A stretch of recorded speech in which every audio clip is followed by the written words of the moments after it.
अस्सलामुअलैकुम व्यूवर्स, मैं हूं आपके दिल का स्पेशलिस्ट डॉक्टर मुजीब पीरज़ादा।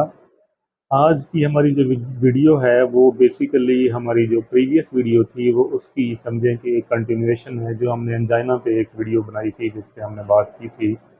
उसमें जो हमें मज़ीद समझने की ज़रूरत है वो ये पॉइंट्स थे कि क्या जो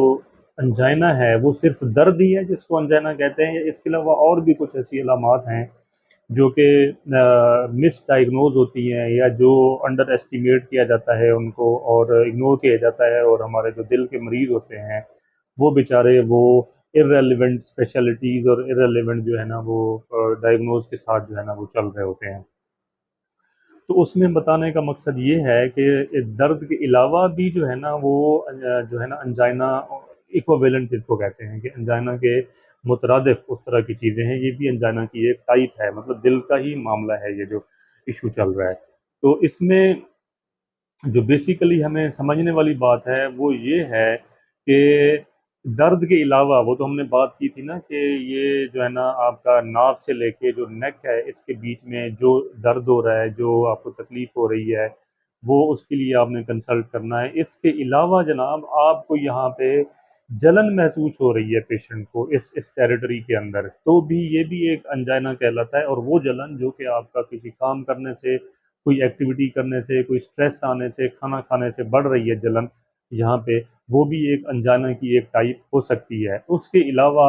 यहाँ पे जस्ट वजन महसूस होता है, छाती आपको भारी लगती है जब आप कोई सीढ़ियाँ चढ़ें, कोई थोड़ी सी एक्टिविटी करें रूटीन से हट के,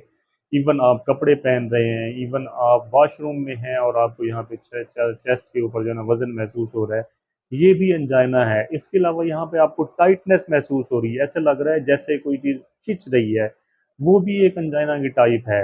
अच्छा, उसके अलावा खाना खाया है, खाना खाने के बाद आपको यहाँ पे ऐसे लग रहा है कोई चीज़ अटक सी गई है, कोई यहाँ चीज़ अड़ गई है एक चीज़, वो भी एक अंजाइना की किस्म है। उसके अलावा गर्दन से हट के अगर आपके बाजू में थोड़ा सा एक्टिविटी करते हैं और यहाँ पे थकन हो जाती है, वो जो दूसरी हमने बात की थी कि एक तो वो मैदे की दवाइयाँ खा रहे होते हैं और दूसरा वो पट्ठों की कमजोरी की दवाइयाँ, ताकत की दवाइयाँ, जिस तरह मल्टीविटामिन के तीन तीन चार चार किस्म के मरीज आते हैं उन्होंने उठाई होती हैं, वो खा रहे होते हैं। तो ये भी एक अंजाइना होता है। बेसिकली थोड़ी सी एक्सर्शन की, पेन नहीं हुआ लेकिन यहाँ पे ऐसे थकन से ही ऐसे लगा जैसे हमारे जो है ना वो शोल्डर जो है वो कमज़ोर हो गए हैं, और वो उसकी वजह से जो है ना वो जनाब वो ताकत की दवाइयाँ शुरू कर दी। उसके लिए भी हमें अंजाइना को रूल आउट करना ज़रूरी है। उसके अलावा ये हाथ पाँव सुन्न हो जाना, जैसे कोई एक्टिविटी की, कोई काम किया थोड़ा सा, कोई एक्सर्शन की, कोई स्ट्रेस आई और हाथों पाँव के अंदर जनाब कोई अनईजीनेस फील हुई, ऐसे बर्निंग सेंसेशन हुई, सुन्न हो जाना, इनका हाथों का मतलब ठंडे हो जाना, ये भी आपका जो है ना अंजाइना की एक किस्म हो सकती है। तो इसको नहीं इग्नोर करना, ज़रूर जो है वो ईसीजी करा के किसी कार्डियोलॉजिस्ट को कंसल्ट करना बहुत ज़रूरी है, ताकि अंजाइना वाले मरीज़ बेचारे जो इधर उधर फिर रहे होते हैं वो प्रॉपर उनकी तशखीस हो, और वो ठीक भी नहीं हो रहे होते, और वो जो है ना टाइमली ठीक हो जाएं और मज़ीद जो है वो जो कैटास्ट्रॉफ हो सकते हैं, जो ख़तरनाक किस्म की मामला बिगड़ सकते हैं, उनसे बचा जा सके। उसके अलावा जो होता है वो सांस का फूलना जो है ना, वो भी एक अंजाइना की एक टाइप हो सकती है। मतलब आपने थोड़ी सी एक्टिविटी की, दर्द नहीं हुआ लेकिन आपका सांस फूला है,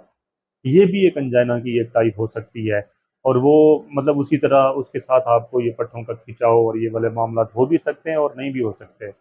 अच्छा, उसके अलावा फिर जो है वो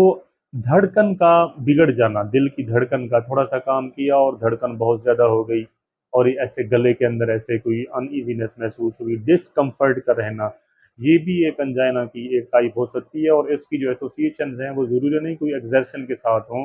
वो आपकी स्ट्रेस के साथ, आपके रोज़ के मर्रा के जो मामलात हैं उनके साथ भी आपको ये चीज़ें हो सकती हैं। तो इसके लिए अंजाइना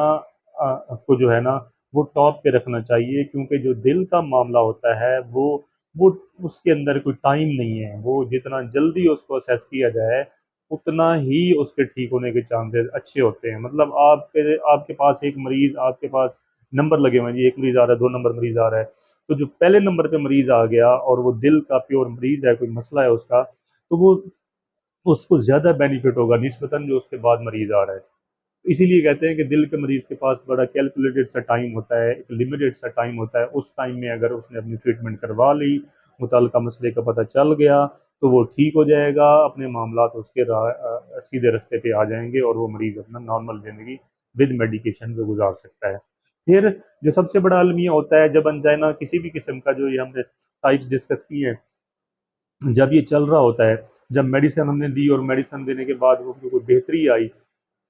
अगला स्टेप क्या होगा? मोस्ट ऑफ द पेशेंट्स क्या होते हैं, वो दवाई छोड़ देते हैं। ये वाली चीज़ हरगिज़ नहीं होनी चाहिए। दवाई आपने शुरू की हुई है और वो जो अब बेहतरी आई है वो उस दवाई की वजह से आई है, और ये कोई ऐसे नहीं है कि कुछ दिनों का कोर्स है। ये आपने हमेशा के लिए दवाई खानी है। जब तक अल्लाह ताला ने आपको ज़िंदगी दी है, तो ही ये सिस्टम चलेगा और आगे बीमारी बढ़ेगी नहीं। मकसद ये होता है कि बीमारी को या तो रिवर्स बैक किया जाए, या कम से कम इतना तो हो कि वो जो बीमारी है, वो वहीं रुक जाए जहाँ पे हमने उसको डिटेक्ट किया है, ताकि वो फर्दर ना बढ़े। तो उम्मीद करता हूँ कि ये वाली वीडियो आपके लिए काफ़ी मालूमाती होगी। आप अपना ख्याल रखिए, अपने करीबी लोगों का ख्याल रखिए, और आखिर में मेरा वही पैगाम, सबसे पहले सेहत। अस्सलामु अलैकुम।